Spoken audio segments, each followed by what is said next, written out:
ଶ୍ରୀରାମଚନ୍ଦ୍ରପୁର ଗୋଷ୍ଠୀ ସ୍ୱାସ୍ଥ୍ୟକେନ୍ଦ୍ରଠାରେ ରୋଗୀ କଲ୍ୟାଣ ସମିତି ବୈଠକ ଅନୁଷ୍ଠିତ।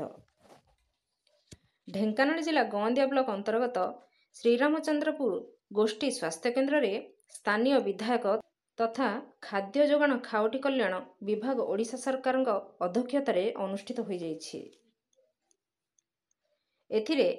ସ୍ୱାସ୍ଥ୍ୟକେନ୍ଦ୍ରର ବିଭିନ୍ନ ସମସ୍ୟା ଉପରେ ଆଲୋଚନା ହେବା ସହ ଆଗାମୀ ଦିନରେ କିପରି ସମସ୍ୟାର ସମାଧାନ ହୋଇପାରିବ ତା ଉପରେ ଗୁରୁତ୍ୱ ଦିଆଯିବ ବୋଲି ମାନ୍ୟବର ମନ୍ତ୍ରୀ ଶ୍ରୀ ପାତ୍ର ଗଣମାଧ୍ୟମକୁ କହିଥିଲେ।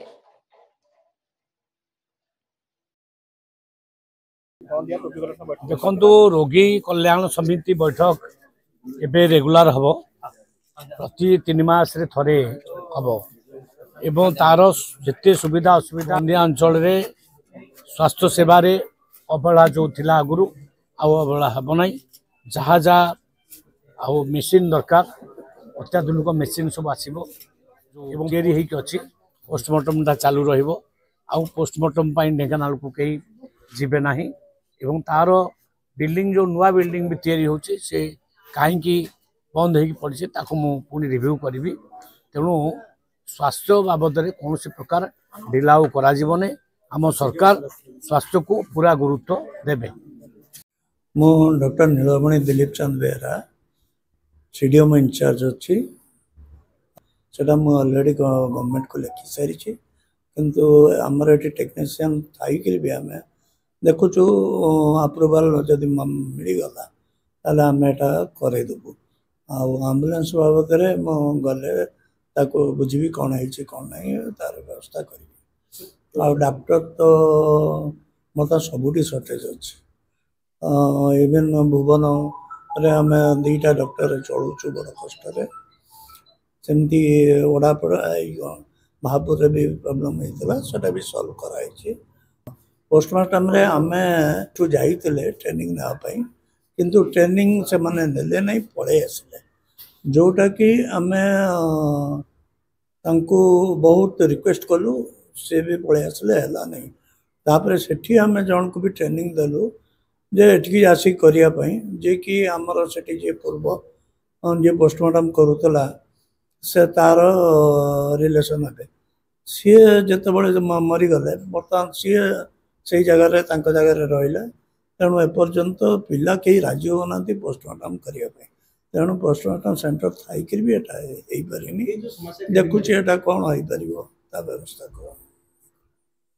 नमस्कार मु डॉक्टर स्थित प्रज्ञा महांती एमओ इंचार्ज सीएससी श्रीरामचंद्रपुर कल्याण समितिर जनरल बॉडी मीटिंग दीर्घ 5-6 वर्ष धरी हो नाला जहाँ हो आज माननीय मंत्री कृपार आज प्रथम थर पर यही वर्ष फाइनेंशियल ईयर रे स्टार्ट होती इंडियन ऑयल तरफ रोगी कल्याण समिति को गोटे डीजी सेट एवं लैबोरेटरी कि एनालाइजर से प्रदान करपाखी 7-8 लाख डीजी सेट और एनालाइजर भी सेमती 7-8 लाख से डोनेट कर मंत्री एवं उद्घाटन कले बाकी रोगी कल्याण समिति बैठक चेयरमैन माने अध्यक्षता कले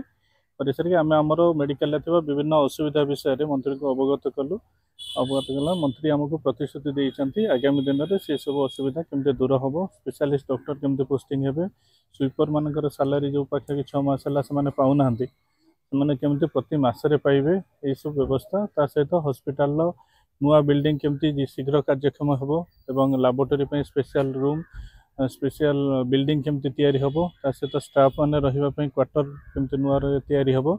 से विषय ध्यान देवाई प्रतिश्रुति देती। हाँ आम मंत्री को ए विषय जनईचु जे एक्सरे मेसीन ना किंतु तार अमाउंट पाखापाखि 4 लाख 4.5 लाख मेसीन आसूची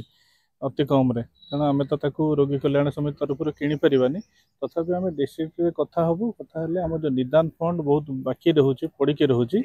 लक्ष लक्ष टका पड़ी रही से फंड रू जब आम डिस्ट्रिक्ट एडमिनिस्ट्रेशन द्वारा गोटे एक्सरे मेसीन अणा जापर ताले लोकंर बहुत कम लगे एनालाइजर आमर ब्लड रे विभिन्न डिफेक्ट को जानिया